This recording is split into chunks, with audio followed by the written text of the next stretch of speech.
on serait encore là. Dans 48 heures, on serait encore là. Mais je vais simplement être bref parce que tout le monde a suivi. Et je dois simplement dire que pour nous, groupe de réflexion pour la paix en Casamance, la guerre est finie. Ce qui veut dire qu'il faut se battre maintenant pour avoir la paix. Parce que la fin de la guerre n'est pas nécessairement la paix. Il faut donc consolider la paix, renforcer la paix. Où en sommes-nous? Nous sommes à un niveau où si vous prenez côté gouvernement, le président Macky Sall depuis lors, depuis qu'il est arrivé en 2000, il a récidivé en 2012, il a tendu la main et cette main a été saisie pour la paix en Casamance. Et vous avez vu les engagements également qu'il a pris pour consolider cette paix, parce qu'il ne faut pas y avoir de paix sans développement. Il a fait de la Casamance une priorité avec des programmes dans tous les domaines, du développement économique, social et culturel. Je ne peux pas énumérer tout ce qu'il a fait, vous avez vu, vous avez observé. Et ça, il faut s'en féliciter. Je rappelle, pour m'en plaindre, qu'en 2019, quand on a été aux élections, Macky a perdu en Casamance, à Ziguinchor en particulier. Mais ça ne l'a pas empêché de renforcer, je ne dis même pas de maintenir, mais de renforcer les programmes pour la Casamance. Nous, on baisse la tête. Parce que quand même, dañ ko war a ndëkkal jukkal delloo njukkal comme disent les Wolof. Mais ça n'a pas été le cas et je crois qu'il a compris qu'il fallait continuer de se battre pour la paix en Casamance. Et nous nous réjouissons de constater qu'aujourd'hui, les combattants du MFDC ont accepté de baisser les armes. Ils ont convoqué le GRPC pour le lui signifier. Nous avons été les rencontrer en février de l'année dernière, en Guinée-Bissau.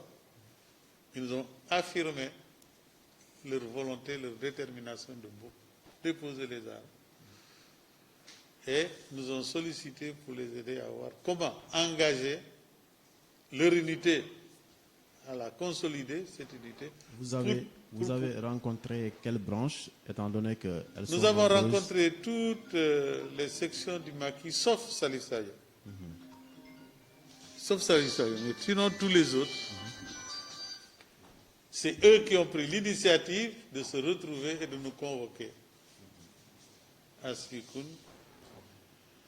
Nous sommes rendus là-bas, en Guinée-Bissau, plutôt, à Achincha exactement. On a pris acte. Ils nous ont confirmé qu'ils baissaient les armes et qu'ils voulaient la paix. De les aider d'abord à consolider leur propre unité et d'envisager des discussions avec le gouvernement. C'est là où nous sommes aujourd'hui. Et avant votre arrivée, nous avions une réunion avec le coordonnateur du MFDC, justement. Parce que de temps en temps, on se rencontre. Et avec le confinement, avec l'accord Covid-19, on ne peut pas nous rendre en brousse. Mais eux se déplacent, acceptent de se déplacer. C'est ce qui explique cette délégation du GRPC qui est là. On les rencontre, on échange, on discute pour voir comment avancer. On peut dire qu'aujourd'hui, comme je disais, la guerre est finie. Mais il faut consolider la paix. Il faut aider le MFDC à se retrouver. Mais aussi, il faut poser des actes concrets. Quels sont ces actes? Le dernier acte qui vient d'être posé, c'est que certains qui ont accepté de rentrer dans leur village, Macky a accepté de les appuyer par l'intermédiaire de financements extérieurs, notamment le financement de l'Union européenne. Quand ils construisent leurs cases, on les aide avec des tôles. Chacun reçoit 150 tôles, plus 300 000 francs d'appui financier pour pouvoir, n'est-ce pas, terminer le projet. Sur, au départ, 75 inscrits, il y a 21 qui ont déjà réalisé. Ils ont construit leur case, on leur a fourni les 150 tôles, plus les 300 000 francs, n'est-ce pas, de prime. En plus des 75 inscrits, nous venons de recevoir, et le représentant coordonnateur du MFDC vient de nous remettre une liste de 60 autres volontaires qui veulent, après l'hivernage, construire également leur case. En quittant le maquis. Ils veulent construire leur case après l'hivernage. Et nous, le projet va se poursuivre. On va leur fournir chacun 150 tôles, plus 300 000 francs de primes, pour leur permettre de se réinsérer dans leur village. Ils sont acceptés dans leur propre village. Et cette phase d'insertion et de réinsertion, on ne peut pas la faire ailleurs. Les gens sont mieux insérés chez eux. On ne peut pas les insérer ailleurs. D'abord, c'est là où ils ont leurs parents, c'est là où ils sont nés. Et puis, il faut simplement s'installer, il faut aussi mener des activités économiques. C'est là où ils ont leur terre ou la terre de leurs parents. Et ce processus est engagé, nous allons le poursuivre. Pour d'abord la première liste des 75 moins 21, plus les 60 qui viennent de s'inscrire, s'ils construisent, parce qu'ils construisent d'abord leur case, nous on les appuie, on les aide. Donc ce processus est engagé, sans tambour ni trompette. Donc la preuve c'est que vous n'êtes même pas au courant. Et nous continuons à parler avec également ceux de la diaspora. Continuons à parler également avec les populations. Et contrairement à ce que certains pensent, le président Macky Sall est vigilant, attentif. Et il suit ce qui se passe.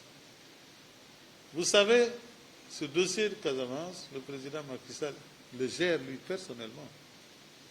Il n'y a pas un ministère qui a la tutelle de la gestion du dossier de la paix en Casamance. Ça, il faut le noter. C'est un dossier que Macky Sall pilote lui-même, avec un groupe autour de lui, parce qu'il estime que c'est suffisamment important pour que lui-même puisse s'en charger. Nous sommes là pour l'appuyer, groupe de réflexion pour la paix en Casamance, en tant que facilitateur. Nous ne sommes pas négociateurs, nous sommes facilitateurs. Et c'est l'occasion pour moi de remercier le gouvernement, l'occasion également de féliciter le président Macky Sall, l'encourager à poursuivre, l'occasion aussi de dire au MFDC qu'il ne faut pas baisser les bras. Nous parlons aussi avec l'autre parti qui est l'armée, qui est là pour la sécurité, qui est là également pour le maintien de l'ordre. C'est son boulot, c'est son, comme on dit, c'est son métier. Mais tout ça a besoin d'être coordonné. Et nous parlons avec le COMZONE, nous le rencontrons, nous échangeons, pour que tout le monde tire dans le même sens et tout le monde comprenne également qu'aujourd'hui, la guerre est derrière nous, mais qu'il faut consolider la paix. Voilà, en résumé. Là où nous sommes. Et nous sommes aujourd'hui confiants. Parce que l'accalmie que vous voyez, les populations se sont impliquées. Le GRPC parle avec les populations, en présence souvent des combattants, pour que tout le monde puisse s'impliquer. Et il y a d'autres intervenants dans le processus de paix. Nous ne sommes pas les seuls. Nous sommes les seuls qui sommes sur le terrain. Nous sommes les seuls aujourd'hui à entrer dans le maquis, parler avec eux. Mais parce qu'il y a des relations de confiance. Et c'est important. Nous ne sommes pas là pour soutenir X contre Y.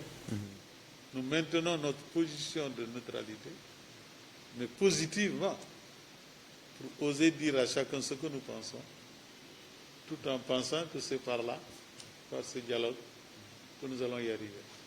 Et je pense qu'avec les efforts déployés aujourd'hui par le gouvernement, notamment par le président Macky Sall, nous pourrons espérer que le plus dur est derrière nous et que ça prendra du temps. Mais enfin, il n'y a pas de chose qui n'a pas de fin dans ce monde.